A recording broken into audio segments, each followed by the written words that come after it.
3, 2, 1, drop in. This started in a very simple way. I saw a post online asking a question. If you could shoot your dream shot, what would it be? And I already knew the answer.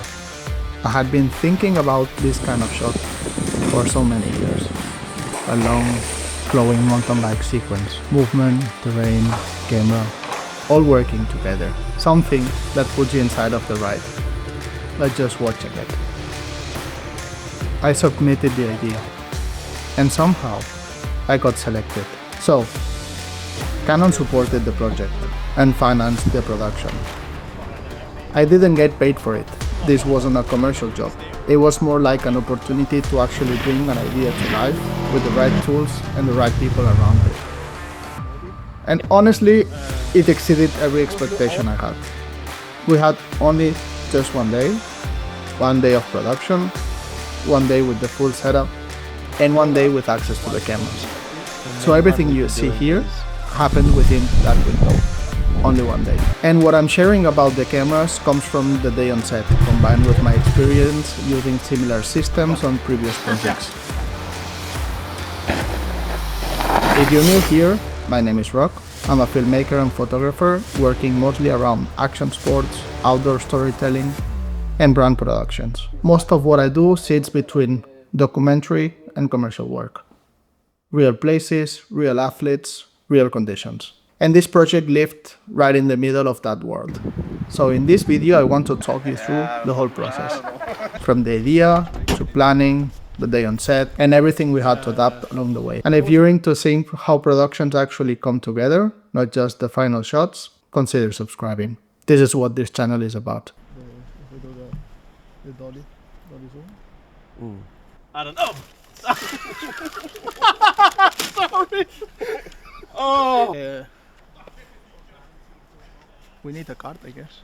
Oh yes, probably. So today we're using a crane mounted on a car combined with a gimbal remote head that gives us endless opportunities of movement and position of the camera. What we're trying to do is to get movement in the image. And how we do that is by moving ourselves with the car and at the same time moving the camera using the crane and the gimbal. It is very complex because it requires a 3-man operation. Well, Christian will be the driver of this, and I'll be controlling the arm. And we have our DOP who's be sitting in the back controlling this. Yeah, and then we have a spare seat for somebody. So. It's just like fast, like almost like it's almost. Yeah. Like so the idea started a long time ago, I guess, when I met Sixten. We started filming together a long time ago. And we always dreamed to have like a longer shot that it's more than 3-4 seconds. That's what we normally do, because it's clip, clip, clip, clip, clip. So the idea of having like more than one action in the frame, that would be a dream. And it started, I would say, like 5-6 years ago. So when this opportunity showed up, it felt like a chance to finally try. Normally I work alone or with a very small crew, and I don't have access to usually these kind of setups.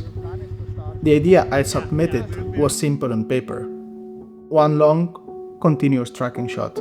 A rider moving through terrain, fluid, grounded, very immersive. It was ambitious, but still realistic. And I think that balance is probably why I got selected. From there, we started figuring out how to actually making it happen. We explored different options, wire cams, gimbal setups, tracking vehicles.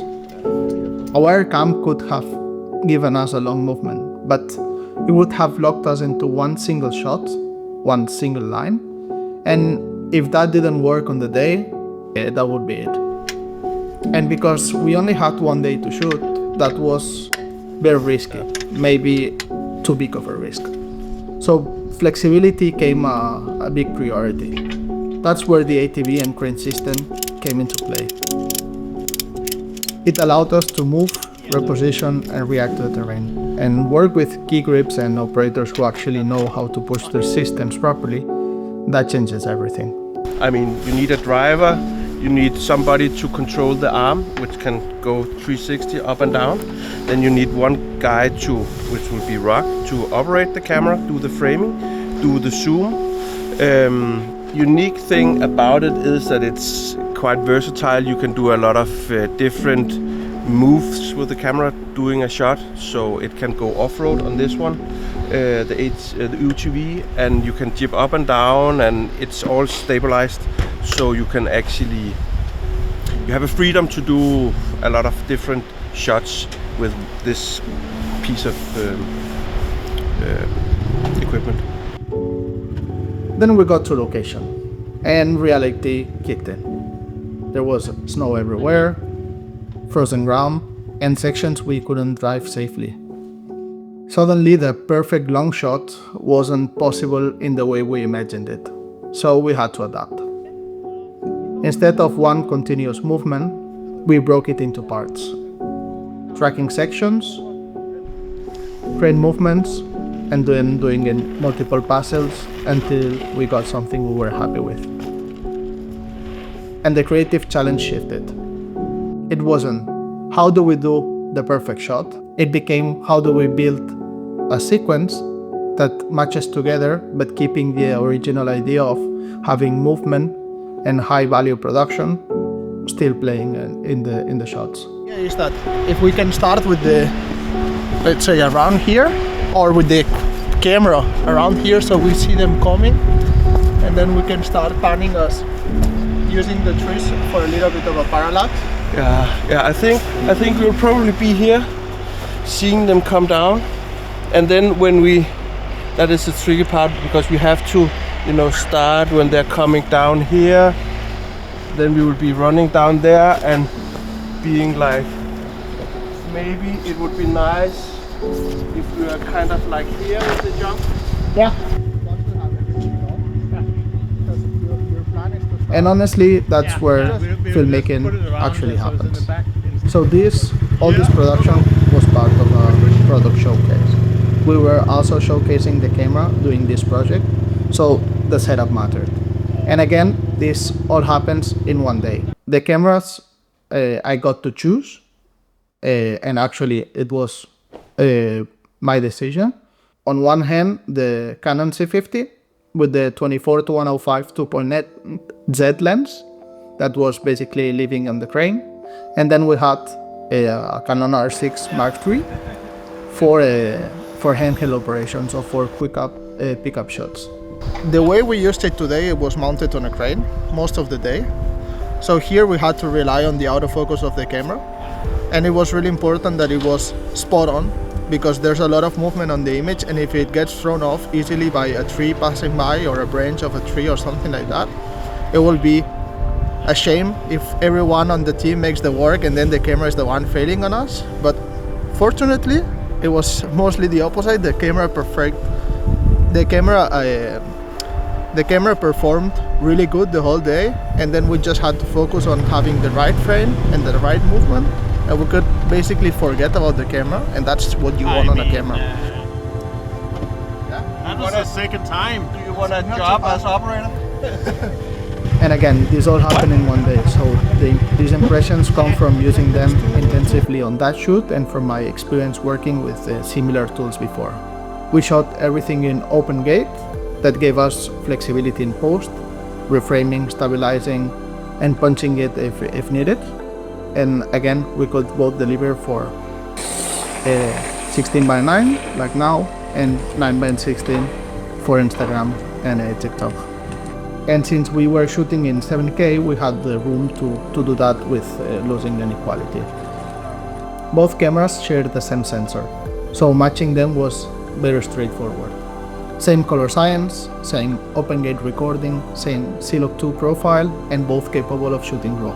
There's a slight difference in processing between both cameras, but in real use, the footage cuts together seamless. Dynamic range is solid. It held up really well, especially with the snow and the dark forest in the same frame. ISA performance was also solid. We right now had a really good example of a situation we had. thanks to the dual base ISO, we could move around really quick from inside the forest to outside of the forest. That meant we could still get things sharp and clean without having to compromise ramping up the ISO and getting a lot of noise into the image. Also, I think it's, you know, super compact combined with this lens. It's like a dream setup. You get wide angle at 24 to 105, and combined with the resolution of the C50 means that you can have a lot of possibilities into post. The codecs are great, the color profiles are great, the interface of the camera is intuitive, it's easy to operate, it's lightweight but not too light. It mounts super great on the crane car like the one we used. It operates super cool, handheld. The top handle is the nicest XLR top handle I have used. Ergonomic, trigger buttons both for zoom and for recording, all the audio inputs you need. So I think there has been a lot of controversy with this camera because some people don't like the fact that it has a non-stabilized sensor, so it's fixed. But I think actually this is a big advantage in this case, because today we were mounting on a car, on a crane, and if you use a camera that has a stabilized sensor, IBIS, it can introduce high frequency vibrations that can ruin completely the work you have done, because the IBIS can overcompensate for something that should not be doing. The R6 Mark III became our flexible option. Small body, IBIS, fast to operate, perfect for handheld and quick repositioning and reacting to moments. So today the way we're using it is as our, we could call it B cam or handheld cam. The difference between this one and something like a C50 is that this one has a stabilized sensor. It has in-body image stabilization that helps smoothing out the image when you have a handheld action. It has a plethora of different codecs and frame rates. It can go from OpenGate 7K to 4K 120p. That means it's super flexible, great image, C-Log 2, and yeah, overall it's a perfect match to the C50 that we're also using today. So I think the biggest strength on this camera is its versatility. It has a really high resolution sensor. It has 33 megapixels, which means that you get both high quality stills and also high quality video. It has all the codecs that you need, all the color profiles. Luckily, now we have C-Log 2, which is a great addition to the camera. And overall, it's a really small, compact powerhouse that it works really good on photo and it works really good on video. It's really fast to operate. It's very intuitive. And overall, it makes your life easy as a creator. Here it comes. Together they paired really naturally. One focused on stability and precision and the other one on mobility. But the image stayed consistent across both. What made the biggest difference wasn't the gear though, it was the people. It was Christian driving, Tut operating the crane, Morten covering the BTS that I can show now, the riders repeating lines again and again and again, and everyone shaping the outcome together. So there, and I mean it's, but again, you come over, you get the second jump, so I mean, do we agree I should wait a little bit before actually moving the bed? So maybe we keep like more like instead of like finding it every step like all the way when the ready down, wait a little bit more. When you usually work solo, having a full team changes the way you think. You stop trying to control everything and start listening more. Some of the best decisions that came that day came from conversations on set, like little adjustments, timing tweaks, framing ideas, and that's when an idea stops being yours and it becomes but I mean, that what the fuck you want to change here? Try and look at it. Yeah, but you have the boring part in the middle, but you can't do. But the boring part, the boring part in the middle here, you go over there, and then you have him jumping but it's, like a second later. I think what we can try, like what I can try to do is like the zoom action, like maybe like smooth it a little bit more. Like but if you should do something, did you zoom in the end? all the way in? No, I don't know if it's... no, only 46 millimeter. Yeah, but because if you do after you have done this, Start then if zooming you, in. No, yeah, just hammer it in, I think, because then you will have this movement of, you know, going and then. Okay, let's get. So we didn't get the exact shot I imagined weeks before, but we got something else. Something shaped by the weather, the terrain, the people, the limitations, moments between setup, and those things make the sequence feel alive. The biggest lesson from that day wasn't technical, it was flexibility. You can arrive with a strong idea, but if you hold on to it too tightly, it breaks. If you stay open, it evolves, and usually becomes better than what you planned alone. For me, this was more than just getting a cool shot. It was experiencing what happens when you're supported, when you have the right people around, the right tools, and the freedom to focus on the creative side. Because normally I'm doing everything. Rigging, shooting, organizing, directing. Here, I could actually think about the movement and storytelling. That felt different. And just figuring it out with the help of Tut and Christian. At the end of the day, we didn't chase perfection. We showed up, we listened, we adapted, and we built something together. And that's filmmaking. Not control, but collaboration. If you enjoy seeing the process behind productions like this, not just the finished shots, you can stick around, subscribe.